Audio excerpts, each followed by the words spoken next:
just under an hour and a half. That's all it took for results in a riding. A long day for volunteers at the O'Brien Centre, cheering as the final ballot boxes were counted. Voter turnout wasn't as high as each candidate hoped for, but Mike Bernier still winning by a landslide, 4,189 votes. I've been very lucky to be elected quite a few terms up here, whether it's as mayor or as MLA, and now second term as MLA.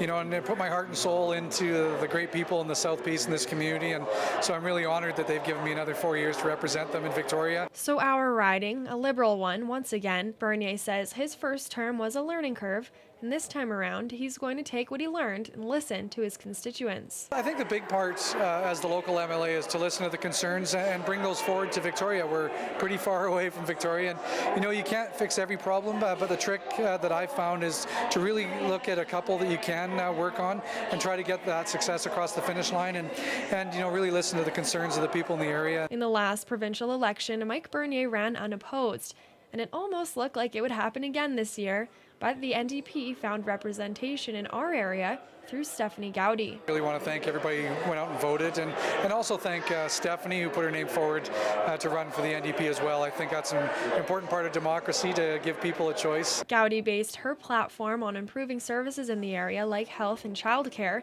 as well as making life more affordable. She says the experience was a positive one, despite only getting 25% of the votes. It was very interesting. I'm somebody who is mostly an introvert, I think, so this was a lot of energy that I don't normally expend, but it was really great, and I've learned a lot about myself and how much I can do. I don't regret it at all. By 10 o'clock, it was still unknown which party would form government, or if a majority would be determined at all. Both candidates in the South Peace eagerly, if not a little nervously, watching to see who our next premier will be. We are right on the edges of our seats here, biting our nails. We were really hoping for an NDP majority, but we might see the first minority in a very long time. As you can hear, we're pretty excited about here, but now the stress and the tension to find out how that's going to play out provincially. It's a really tight race to find out who's going to form government, so we'll find out soon enough. Kendall Robertson, CJDC-TV News, Dawson Creek.